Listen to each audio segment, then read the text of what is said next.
Señoras, señores, me alegro. Buenos días. Martes 5 de marzo, 8 de la mañana, 7 en Canarias. Le decía a las 6 que la actualidad puede parecerse a una molécula de ADN. Esa doble espiral, unida por una serie de bases, que en realidad son pares de bases, que configura, bueno, en fin, el nucleótido, todo la molécula de azúcar y fosfato y lo que ustedes quieran, pero que en realidad son los dos casos que sobre sí mismo van girando, que es el de la amnistía y el de la coldosfera, y que en medio hay barritas de un lado al otro para ir pasando según le convenza le convenga a Pedro Sánchez. El caso Koldo se ha convertido en el caso de los hermanos Marx, el camarote, donde ya no cabe más gente: Francina, Torres, Ábalos, Cerdán, la mujer del presidente, Aldama, Europa, bueno, y Koldo. Es imposible, miren, resumir hasta ahora todas las ramificaciones que está generando todo ello es prácticamente imposible. Yo le explico lo más importante para no ir perdiendo hilo de la trama. Ayer entró en escena la Fiscalía Europea, y que claro, se iba a dar por aludida antes o después. Los contratos sospechosos de los gobiernos balear y canario con la trama de mascarillas se pagaron con fondos europeos. Las últimas informaciones confirman los indicios y las denuncias que habían llegado a la Fiscalía Europea, y esta dice: pues abro una investigación. Los responsables políticos de esos contratos, ahora investigados por Europa, son Paquita Armengol, que era presidenta de Baleares, y Víctor Ángel Torres, que era el presidente de Canarias. Ayer también conocimos el informe de la ONIF. La Oficina de Lucha contra el Fraude señala que la trama de las mascarillas se monta a raíz de las negociaciones para el rescate de Air Europa. Es decir, estaban negociando ese rescate, y durante esos contactos es cuando Víctor Aldama, que parece el cerebro de toda esta trama, ofrece la empresa aérea para traer mascarilla de China. Y ojo que el rescate de Air Europa son 600 millones. Otras fuentes hablan de 800, pero 600. Y no los 53 millones de los contratos por las mascarillas. Y ojo también porque es este rescate el que salpica a la esposa del presidente del gobierno, que tenía a Air Europa Globalia entre los patrocinadores de su actividad.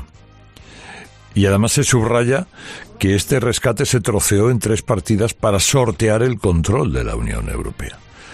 Y la segunda conclusión de la ONIF es preguntarse desde cuándo sabía Pedro Sánchez lo que estaba pasando, y si lo sabía, ¿por qué se cayó?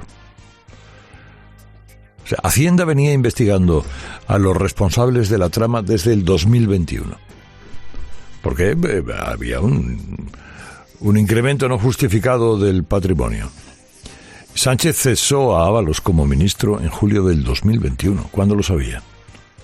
Y luego hay una tercera derivada política, claro. Ayer el PSOE intentó proteger a Francina Armengol, que está debajo de las piedras, refugiándose de la tormenta, y del caiga quien caiga contra Ábalos se ha pasado al Francina no puede caer, ¿no?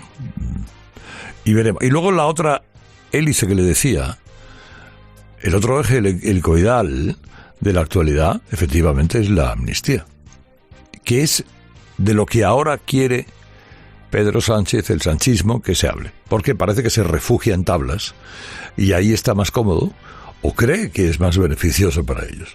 La amnistía ya está en capilla. Está ya convocada la Comisión de Justicia del Congreso para dar el visto bueno, luego vuelve al Pleno, y eso es lo que sabemos porque no conocemos los términos del acuerdo.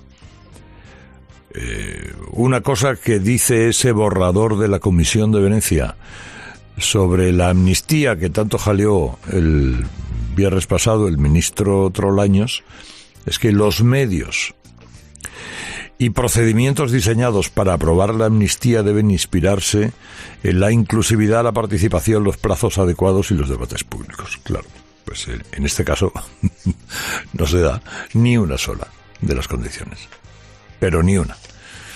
La amnistía se está hablando entre entre los interlocutores, a espaldas, huyendo de cualquier cosa parecida a un debate público.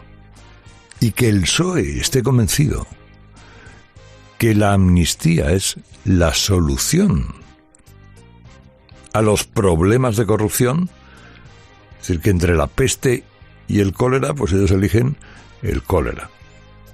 Es muy, muy, muy llamativo. Es insólito ver a esta gente hablar de la amnistía como un triunfo político.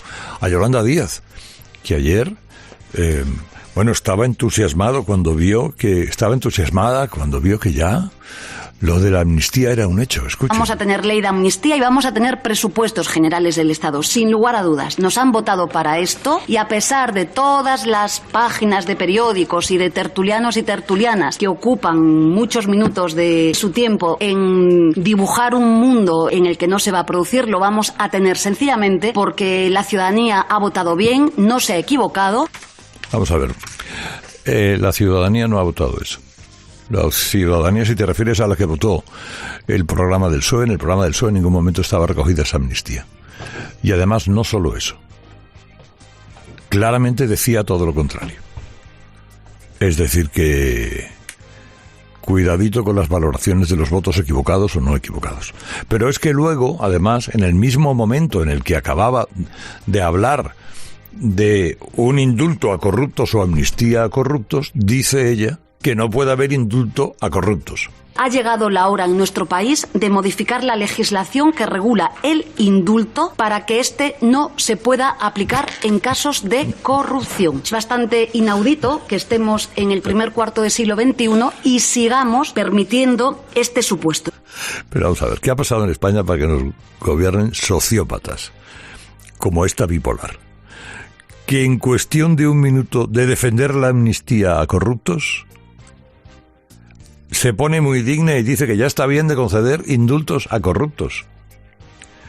Como si no fuera ella la que apoyó el indulto a los condenados del Procés en la legislatura anterior, condenados, entre otros delitos, por malversación. Como si no fuera ella la que se fue a Bruselas, ¿se acuerdan? Que se fue a Bruselas a entrevistarse con Puigdemont, la que defendía la amnistía a los delitos de malversación y todo eso. Pero la segunda melonada es mucho más divertida. Yolanda Díaz no quiere que usted esté en un restaurante abierto de madrugada. Ay, ¿por qué? Dirá usted. ¿Y qué le importa a Yolanda Díaz donde yo estoy de madrugada? No sé, escúchenla. No es razonable un país que tiene abiertos sus restaurantes a la 1 de la madrugada. El otro día, hace 10 días, me reunía con todas las patronales del sector turístico y hablábamos de las diferencias con el resto de Europa. Es una locura pretender casi que seguir ampliando los horarios hasta no sabemos qué hora. Bueno, ¿y a ti? ¿Y tú quién eres para decirme a mí a qué hora tengo que cenar? ¿Quién eres para decirle a un restaurante que está dispuesto a ofrecer ese servicio con sus trabajadores a los que se les pagará el sueldo correspondiente que está prohibido cenar a esa hora? Pero vamos a ver, ¿pero qué majadería es esa? Primero, además es mentira que haya hablado con los servicios de hostelería, no ha hablado con ninguno. Y segundo, ¿quién eres tú para decir, eres una comunista, yo lo entiendo, y los comunistas funcionan así? Tienes que hacer esto, tienes que portarte así, tienes que cenar a esta hora. Si lo siguiente que nos diga que es a qué hora nos tenemos que acostar, o que nos diga a qué hora tenemos que cenar en casa como tope, incluso que nos diga qué menú tenemos que hacer. Bueno, de eso ya tuvo tentación el otro comunista que estaba en Garzón.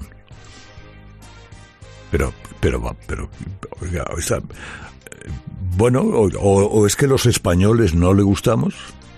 En vez de decir chorradas a pares, lo que debería hacer Yolanda Díaz es ofrecer de una vez las cifras reales de los fijos discontinuos que no tienen trabajo. Mientras no lo haga, las cifras de empleo que facilita el ministerio es papel mojado o pura propaganda. Vaya personaje.